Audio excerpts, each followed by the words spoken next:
Oh, good night, everyone, and welcome to another episode of Small Biz Highlight. My name is Tiffany, and I am your host. If this is your first time stopping by, thank you. Whether it be live with us on our social media sites or through our podcast, thank you for stopping by and taking a moment to learn all about us and, of course, my upcoming guest. But first, some announcements. If you are here with us live and catching us on Facebook, please take a few seconds to just click on StreamYard.com/Facebook. It allows StreamYard and Facebook to talk to each other so that if you feel compelled to leave us a comment, say hello, then we would not only see your comments, but we'd be able to see your name and your beautiful picture. Because let's face it, I want to see who's talking to me. I don't want to just know what you have to say. Let's give you your little piece of 2 seconds of fame here live on video with us. Why not, right? This year is all about 2020 you. I am on a mission. My New Year's resolution has been all about self-love, self-acceptance, and faith in myself.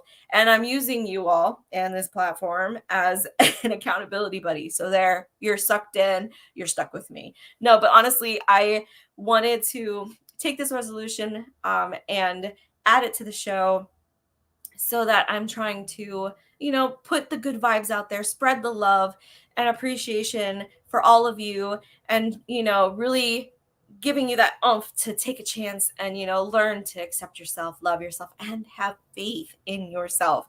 It's really hard. I know.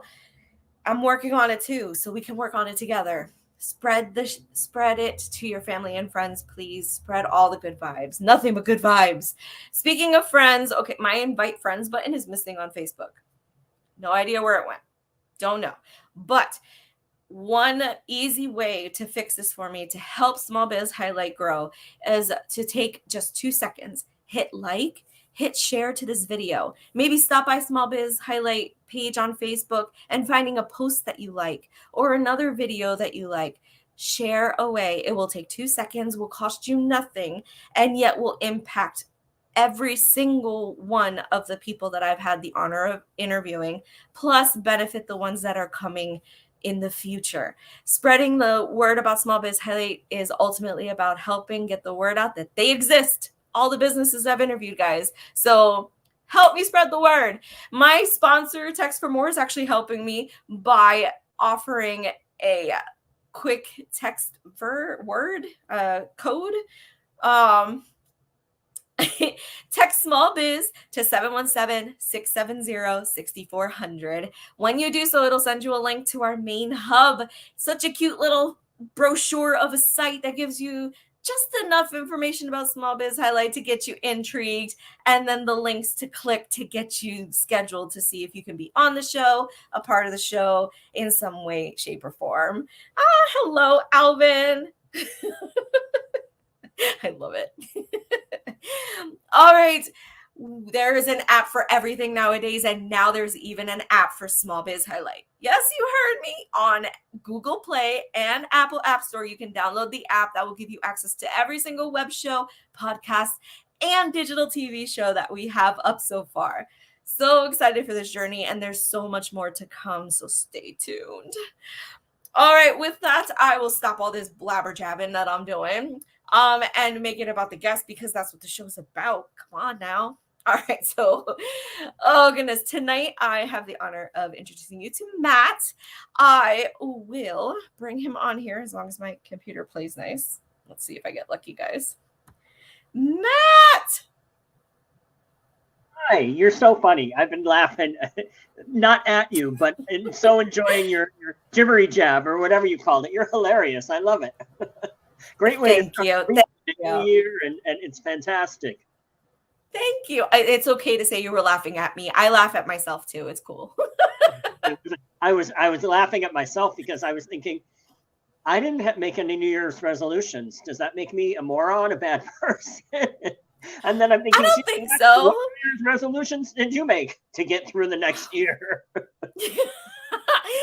I kind of feel like it's on that level where, like, you didn't make a birthday wish when you blew out your candles. Like, I feel like that's setting yourself up for failure there, buddy. So you better get on it. All right, I'm on it. I'm all over it. We finished tonight. It's the first thing I'm doing. It's never too late. It's still the beginning of the year. I keep joking with people that I don't know how long to keep saying Happy New Year to people. So, like, I just keep saying it until somebody just tells me, Tiffany, stop. It's late. Maybe February, maybe all of January is Happy New Year. It's so funny you say that because I was writing it today in a few emails and I was thinking, okay, and literally last year I had this discussion with someone where I started to write it in an email and then I said, when do we stop saying that? So the fact that you are not the only one who is pondering this question and plagued by it. I know I am. I absolutely am. No question. Oh my goodness. And then think about my show. Every show I come on, I'm like, hey, Happy New Year. Happy New Year. Oh, wait, is it too late? Should I stop saying Happy New Year? Anyway, so well, I want to thank you. Oh, go ahead. I was going to, you do it as long as you want. And if people are listening to this 6 months from now in the podcast, they're going to be like, what is with these people? But you know, you guys are just late to the party. We're having a good time with Tiffany. And right now, talk about. Yes, it's not my fault you waited 6 months from now to listen. No. Thank you so much, Matt, for being here. I'm so excited to get talking to you about your business and everything you've got going on. But first, I always give all my guests the opportunity to introduce themselves with a simple question that sometimes gets people to answer in very different ways. It's really cool how open-ended this question is. Matt, who are you? I'm Batman. Has anyone answered that before? Because that's immediately that is a first. That is a first. Congratulations. I'm that cheeseball. So yes. So who am I? Well, since this is called Small Biz Highlight, I will focus on that.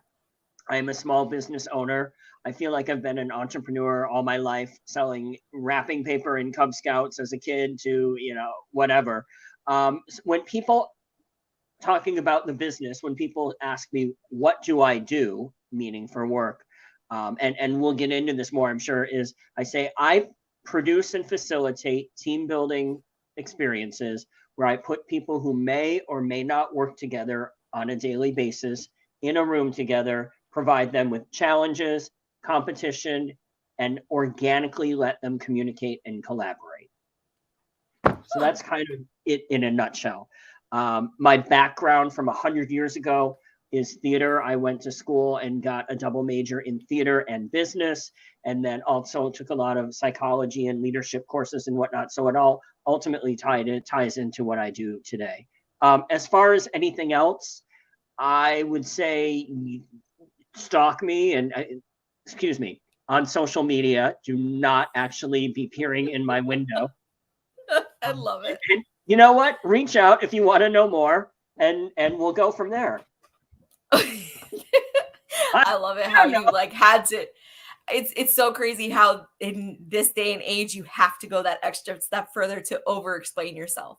Stalk me on social media, guys. It's necessary to go that far because there are those people that are like, well, he gave me permission. Yeah. Don't stalk me in real life. Oh my gosh. All right. So, okay. It's been musical theater. I used to do theater a long time ago. Long time. High school. High school was it. That was pretty much it. Middle school. But I loved it. And just have never any bad reminders about it or memories. It's always been nothing but good times. And, you know, even the new Disney movie that came out, Encanto, my kids are obsessed with it. I'm obsessed with it because I'm Hispanic. The music comes on and all I want to do is dance. But you just can't help but love the music, and all of us just singing along to it. I don't care. I'm a big kid. I'm okay with that. Work it. Go with it. Now, you told us a little bit about your business already. Premier Team Building. So I love how you're like, that's basically it. I can shorten it even more for you. You're all about connections, making connections. I'm telling you. So what got you into building your own business around team building exercises? So, as I said, I've always had an entrepreneurial spirit and part of me. And what was leading me up to there, I worked in education professionally. I worked in theater and entertainment professionally. I worked doing a variety of different positions in the event world. So it all kind of tied together. And I started doing it years ago, and I freelanced for quite a while. And after doing so for quite a while, I finally said, well, there are certain things that I don't like about freelancing. And so I kind of said, well, I have the skills and the ability to be creative as well as left brain. So I'm going to go out on my own and do it on my own. And I'm able to serve as a boutique firm, right? Because my overhead is much smaller than some of the larger companies. I am not disparaging or blasting any of my competitors. I'm simply saying what I think is positive about me. You know, I outsource, of course, accounting. I outsource legal, but I don't have a huge staff. And one of the things that I'm really proud of with our firm is you always have access to me. The most you're ever going to be, like, if you want to talk Kevin Bacon degrees away, is 2, right?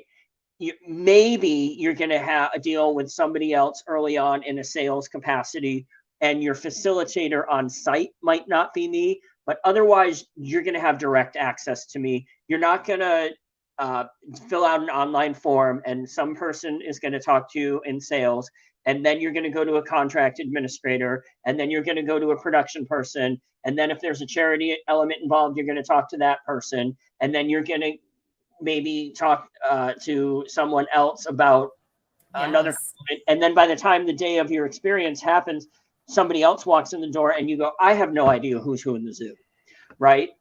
And look, I know that works better for some companies. For me, it's not how I prefer to do it, but that's my personal preference. Good for you. Now, these events you talk about, are they in person only, or can they be virtual too? Well, when COVID hit, you know, I mean, look, we all think of team building as things that you do in person, face to face, right? And when COVID hit, my knee-jerk reaction was, oh my gosh, what am I going to do? I need to figure out, I need to keep the lights on, right? Yes. I am the type of person that I can have busy work and it has to be done by 3 p.m., 4 p.m., 5 p.m., whatever. I can do it and check it off. Fine. I'm not someone who can create on command, is what I call it. I have to somehow be inspired. So we had one of the first virtual experiences that we developed when COVID hit. I can't remember which one was first, to be totally honest with you. One was is a talk show. And that works really well if you have like 2 or 3 companies or whatever that are coming together and you have people that have never met each other and you want to do the Q&A and get to know you, but you want it to be structured in such a way that it's not just like, okay, well, who's going to say something next? And, you know, it's everybody's in the hot seat as a guest, but then everyone also is watching the TV show. And that all came about from week 1 or 2, whatever it was, when Rosie O'Donnell did her Rosie O'Donnell show that night that went on for like 3.5 hours. And again, that's Rosie, comment, right? Rosie brought back the show. And I was like, well, how can we do something like that? And that's what spawned it. We also had just created our mural project with a professional artist a couple months before, and we had been developing it for a while, but it just went on the books.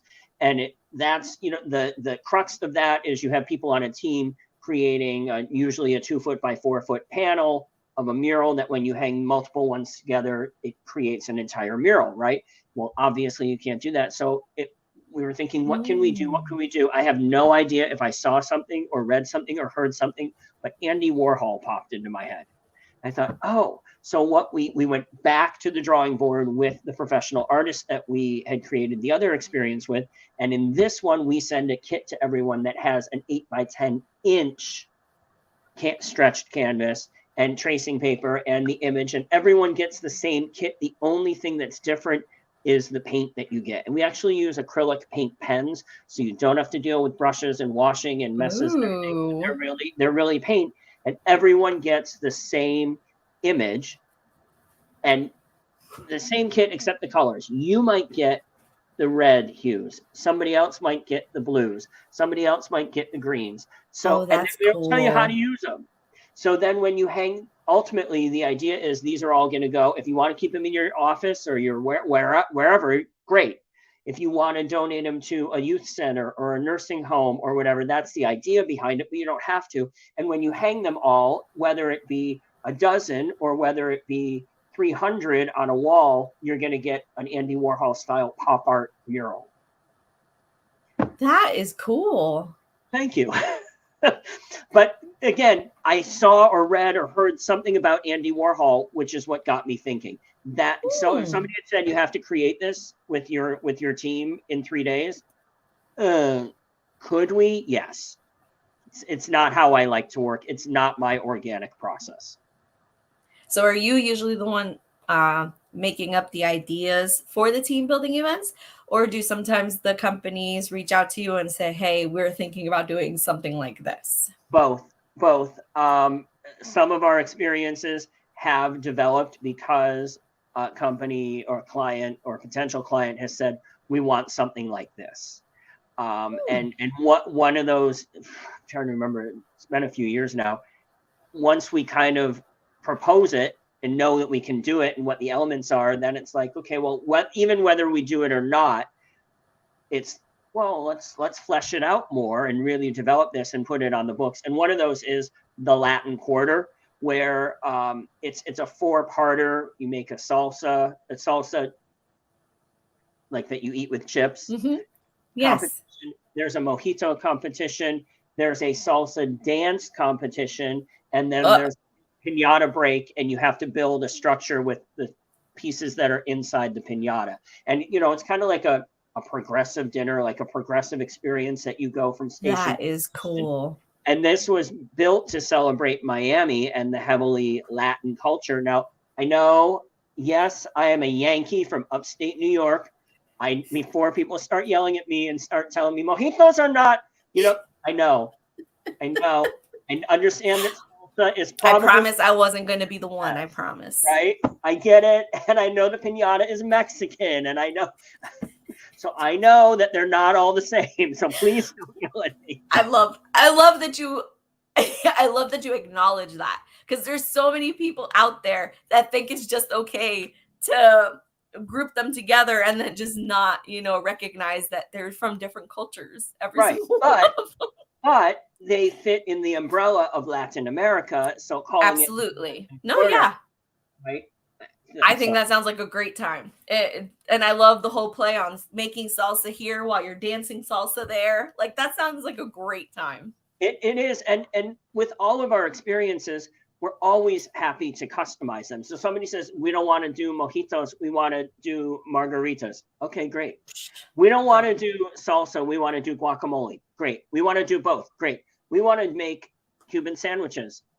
Great. We'll bring out presses. Fine. Whatever you know what I'm saying? We can customize it, and that's one thing I really like. So even if we don't customize it and it's an off-the-shelf experience, one thing that I love about it is it's never the same. It's a lot like, let's go back. Rosie O'Donnell and theater. She talked about when she did Grease on Broadway, and she used to do this. I'm going back. I am really aging myself right now. I was about to say, right? And she would say, it's the same thing every night.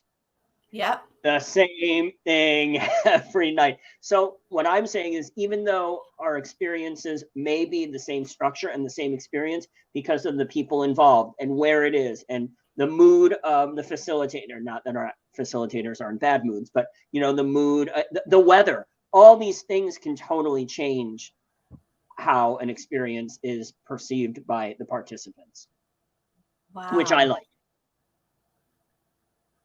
I'm really digging this idea. Ooh, I think it's genius. Just because, I'm in the military.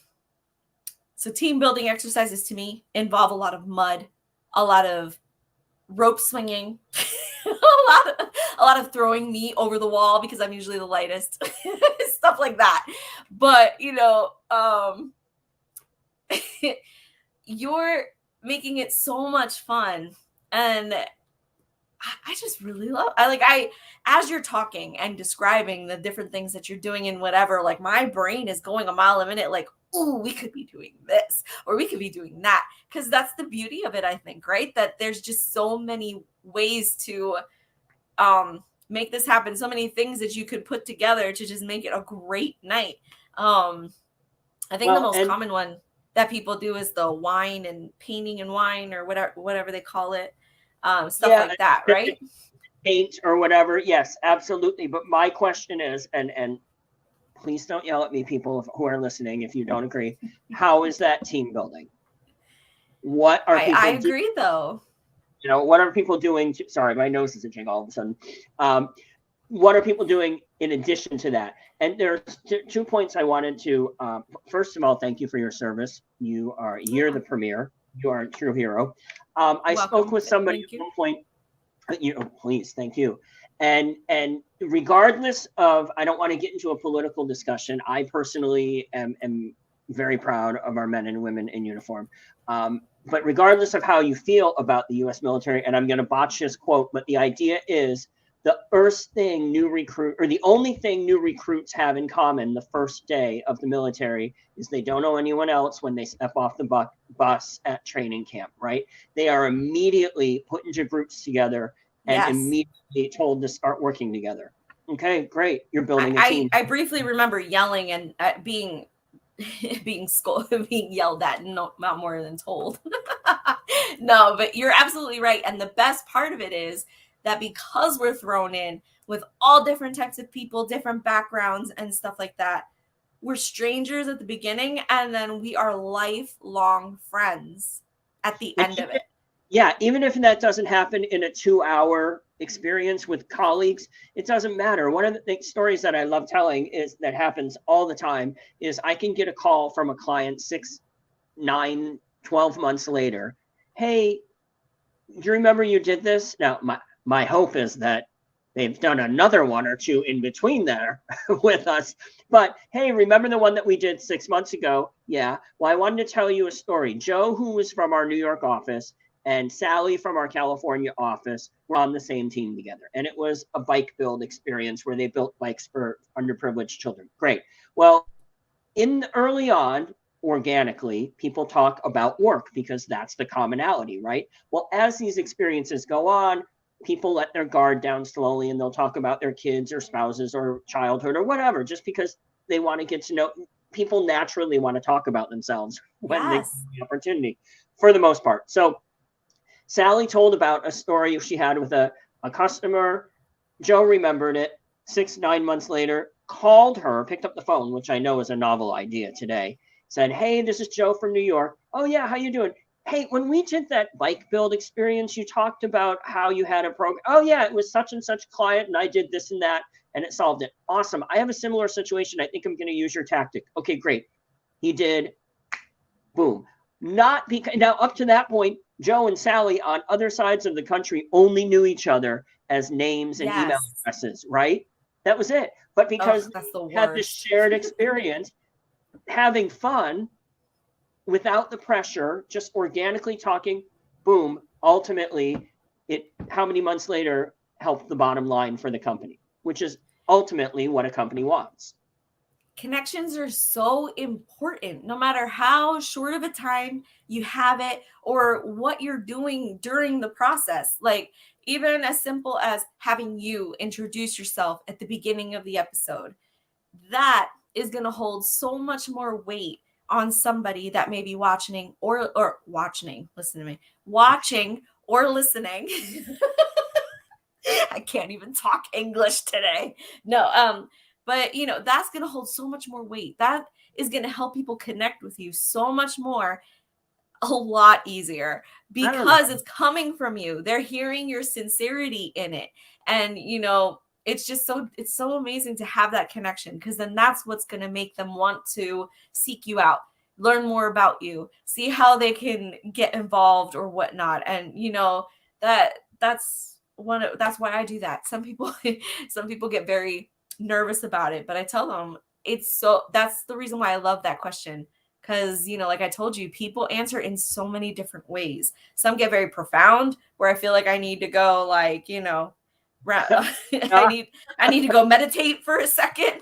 Or, some of them get really personal about it, telling us about their family, their kids, what have you. But that's just the beauty of it. People are going to explain themselves in so many different ways, but that's what is going to help you connect with somebody you may never have been able to connect with had it not been for the opportunity you had. Right. And your business just takes it on a whole other level, because, you're making that opportunity for them to break the ice where they have to talk to each other. It's not some corporate event where you're just staring at each other, drinking or eating and hoping that you're just sticking around with the normal people you hang out with. No, you're being forced to go sit with people you don't know for that purpose, because then ultimately that's helping, these businesses thrive, because not just one office is great, everybody's getting along so they can all grow together. And, I talk about that. I just, in my book that I just released, and when to do it and this and that. I always think doing team building exercises and or activities early on in a conference, say if it's a 3-day conference or 4-day, I think that's better. People argue with me. Okay, I'll do it whenever you want. You know what you want to get out of it. But I often say, have you thought about doing it first? This is a sales conference where you have people, and now every time we try to think we're getting out of this, a new variant happens. But now, as we go back to face, where so many employees have never met their colleagues at this point, other than maybe a video call, right? They really don't know. So I think put people together, give them competition, a collaborative challenge that they have to solve together. They're immediately doing it. There's no time to sit there and go, right? They jump right now. Yes, there are icebreakers, and we don't throw people to the wolves, but you jump right in. And I love medal. People love to win stuff, right? As kids, we're given we win grades based upon how well we do. People like to win stuff. What's the biggest win of all? And people could argue this with me, so don't hold me to this. Go understand where I'm going with this. Powerball, right? Mega Millions, whatever you want to call it. People play lottery hoping to win big. So if people know that there's a prize at the end of their challenge, I think people are competitive by nature in a fun way. Fun, light competition is healthy. Now, you're talking about being slung over people's backs and rope climbing and jumping walls and stuff. I did a big survey to start my book back last summer.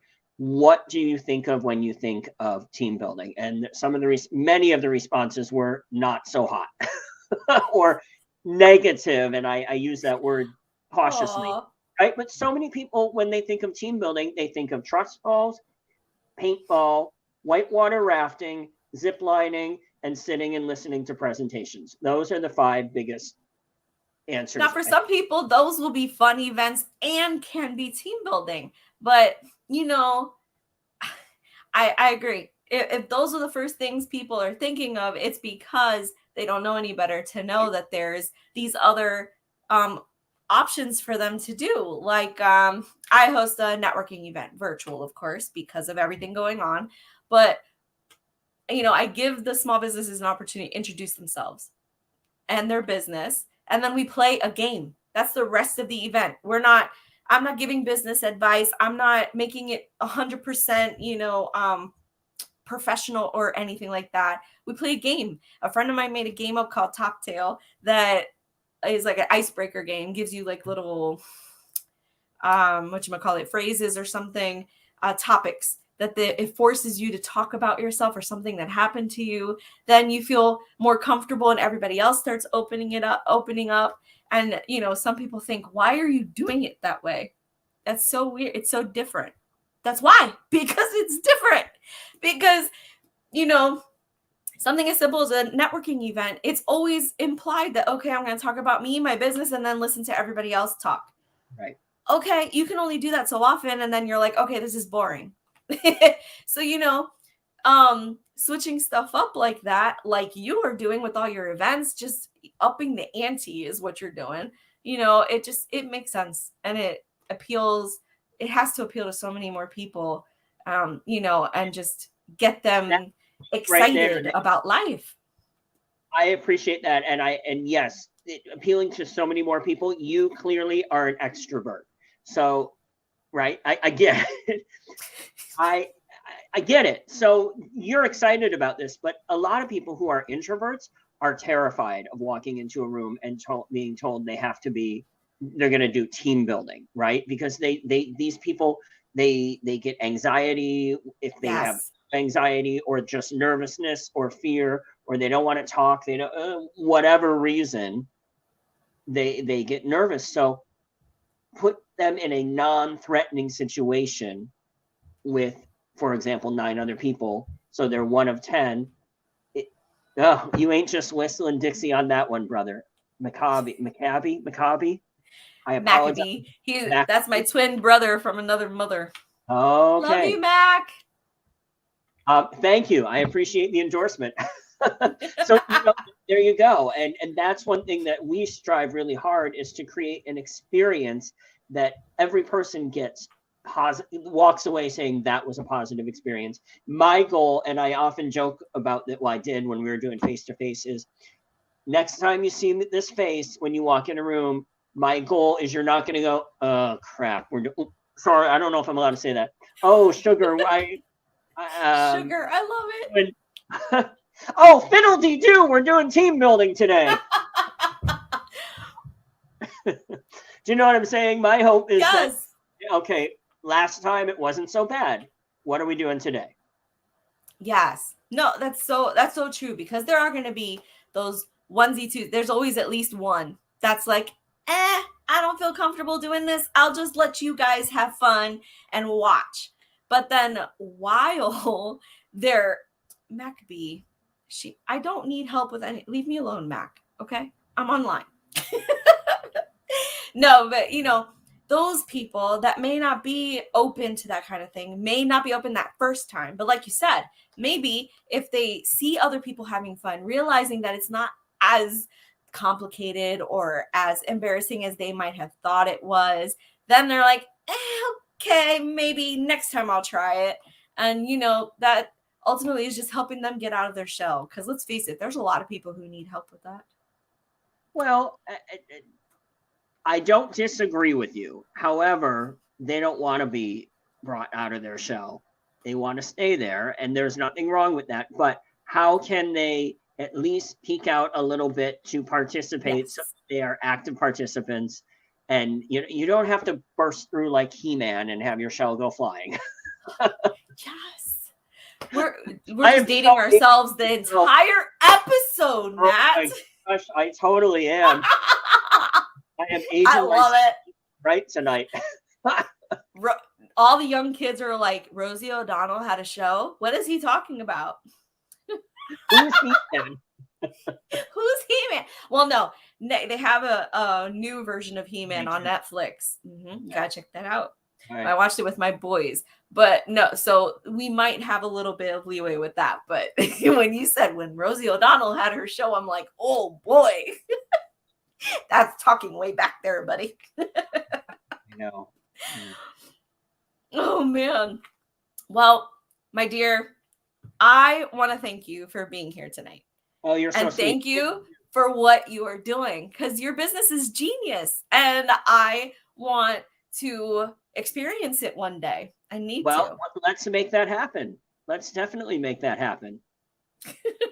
You and I will talk offline, but for anyone else, and I'm totally doing shameless plug right now, anyone else who something that they're excited about, premierteambuilding.com is the website, and it'll show you all the different types of experiences we have, everything from what I call fun and games to culinary game shows, philanthropic, scavenger hunts. There's an interactive theatrical section. Reach out to me there, or any of these fine social media platforms upon which we are appearing right now. And let's go from there. I'd love to talk with you and figure something out. I am so ready to get back to face-to-face experiences. So I hear you. I'm hoping it's soon. Oh, well, if you are just joining us, I'm sorry, but you probably missed one of my most entertaining episodes to date Stop because, it! I had a guest who was able to keep up with me and my banter. So I appreciate that. No, but and he thought I was funny. It's okay, guys. You don't have to think I'm funny, but he did. That's important. That's important. But I want to thank you all for stopping by, even if it was just a few seconds to catch this episode, learn more about what was going on with the show, as well as my guest tonight, Matt. If you are catching us on replay, I need you to put hashtag replay in the comments because I like to see who's stopping by and checking us out after the fact. You're just as important as the ones that can catch us live. And if you are catching us on our podcast, I hope you were laughing at least a little bit, maybe a giggle, a smirk during the process, something, because I had a lot of fun with this episode. So I want to thank you so much, Matt, for being here and, giving us this opportunity to get to know you and your business. Thank you. I appreciate it, Tiffany. You're very welcome. All right. So with that, ladies and gentlemen, you know how I do. I will leave you with your friendly reminder to put your communities first. We do that by shopping small and supporting local businesses. Have a great night.